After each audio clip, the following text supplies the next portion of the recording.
Bonjour chers auditeurs, chères auditrices, bienvenue sur ce nouvel épisode de ce podcast qui est dédié à la journée de l'enfant et son jeu, première édition.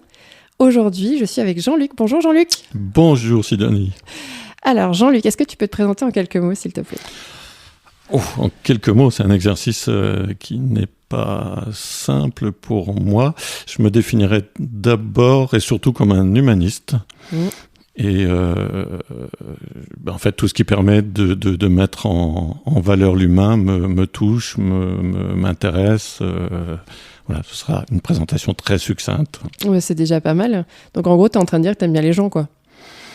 Mais on peut dire ça, ouais. Dans toutes leurs dimensions, y compris la dimension, comment je dirais, très, très intime. Tout ce qui tourne autour de la psychologie, autour de l'inconscient, autour de ce que chacun de nous vit dans ses difficultés de vie. Voilà. Donc si je résume, c'est que tu aimes bien les gens et que tu as envie de les aider à aller bien aussi. Disons que le bien-être des individus, oui, j'ai à cœur effectivement de comprendre le fonctionnement des individus. Si je peux apporter ma contribution au bien-être, c'est avec plaisir.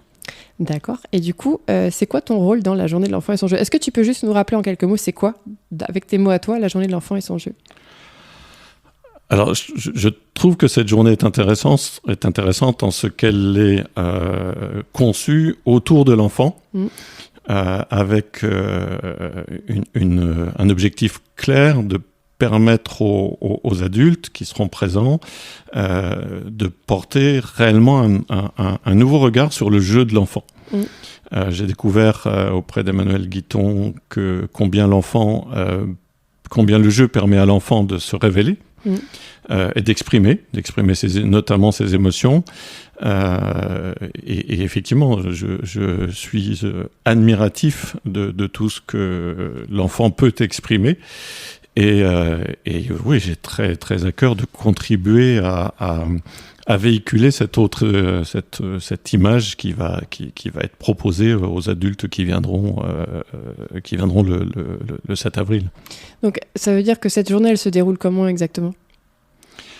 Alors, quand je dis qu'elle est consacrée aux enfants, les enfants seront invités à suivre ce qu'on appelle un jeu de piste au travers de cet atelier qui comprennent des formes de jeux différentes. Voilà, des jeux de plateau, des jeux vidéo, des jeux de cirque, etc. Il y a 7 ateliers en tout. Donc, réellement, la journée est conçue pour que l'enfant puisse s'éclater, quoi. Puisse s'éclater, puisse se faire plaisir, puisse découvrir des jeux ou des formes de jeux qu'il ne connaît pas. Il n'a pas l'habitude, effectivement, dans lequel il n'a pas l'habitude de s'exprimer. Et le côté adulte, du coup ? Et le côté adulte va se faire de deux manières. D'une part, sous forme de discussions qui se feront avec des professionnels qui seront là, qui discuteront avec les parents qui le souhaitent. Il n'y a aucune obligation. Et au travers de 4 conférences, donc 2 conférences qui seront doublées. Justement, l'une sur les jeux vidéo et sur l'intérêt et les risques des jeux vidéo. Et d'autre part, sur ce nouveau regard apporté sur l'enfant. Enfin, que nous sommes invités, que les adultes que nous sommes sont invités à porter sur l'enfant. Et comment est-ce que tu t'es retrouvé impliqué dans ce projet, toi ?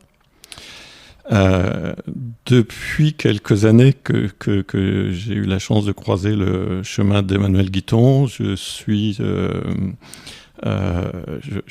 découvre justement ce nouveau regard qui m'était inconnu, je le reconnais.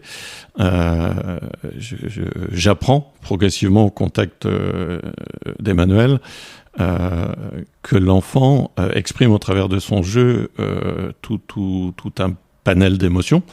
En gros, il exprime ce qu'il ne sait pas ou ce qu'il ne peut pas verbaliser. C'est ça, ce qu'il a vécu. Il exprime son vécu, ses émotions, ses ressentis. Et en fait, ça me passionne tellement que c'est tout naturellement que je me suis trouvé associé depuis plus d'1 an à l'organisation de cette journée de l'enfant. Et ton rôle, toi, c'est quoi exactement ? Moi, je dirais que je suis l'homme de l'ombre. C'est-à-dire, je participe à toute la construction de la journée. C'est-à-dire le fait de créer une association qui porte cette journée, le fait contribuer à faire un budget, à chercher des sous, à organiser la journée elle-même dans son aspect, dans sa dimension logistique, opérationnelle, organisationnelle. Tout ce que l'on peut imaginer, même ce que l'on ne réussit pas à imaginer concernant l'organisation d'une journée comme celle-là. Donc, et ça me va bien, c'est un rôle qui me va bien. Ok. Et juste, tu as parlé de l'association, là, tu veux bien nous en parler un petit peu ou pas de cette association ? C'est quoi son nom ? L'association, elle s'appelle de manière juste, elle s'appelle effectivement Un autre regard sur l'enfant. Et elle a pour objectif de véhiculer le plus possible cette vision particulière du jeu de l'enfant, du jeu libre de l'enfant. C'est évident que le moteur ou l'âme de cette association, c'est Emmanuel Guiton. En fait, c'est vraiment cette association, c'est vraiment le véhicule qui va nous permettre de vulgariser, de développer, de faire connaître ce nouveau regard. Et tu veux dire qu'il y aura d'autres choses que cette... Alors, c'est évident. C'est-à-dire, aujourd'hui, on ne sait pas ce qu'on aura comme activité. Il y aura au moins, d'une manière certaine, la duplication de la journée du 7 avril à d'autres reprises. Est-ce que c'est une fois par an, 2 fois par an? On n'en sait rien. Et de toute évidence, il y aura d'autres activités qui vont s'imposer d'elles-mêmes. Il y a tellement à faire dans ce domaine. Hein. Il faut reconnaître que c'est difficile d'être parent. C'est difficile aussi d'être enfant, d'être ado, enfin, etc. Et donc, si cette association a pour objectif de contribuer à apporter sa part pour faciliter la vie des parents aussi et la vie des enfants. Oui, en fait, en gros, d'aider les amoureux des enfants, donc que ce soit parents, grands-parents, accompagnants de toutes sortes, peut-être les instituteurs, peut-être de les aider à avoir un autre regard sur ces enfants pour les comprendre mieux individuellement. Alors effectivement, quand je parle des parents, il y a lieu effectivement de considérer ou d'élargir d'une manière générique à tous les éducateurs. C'est évident que les grands-parents sont concernés, c'est évident que toutes les personnes qui accompagnent d'une manière ou d'une autre, en scolaire ou en extrascolaire, les enfants sont concernées. Et oui, effectivement, toute cette... Enfin, en tout cas, le but de l'association, c'est réellement d'apporter je dirais pas des réponses parce que c'est trop présomptueux, mais en tout cas... Des pistes de réflexion. Oui, absolument. C'est réellement ça. C'est de contribuer à...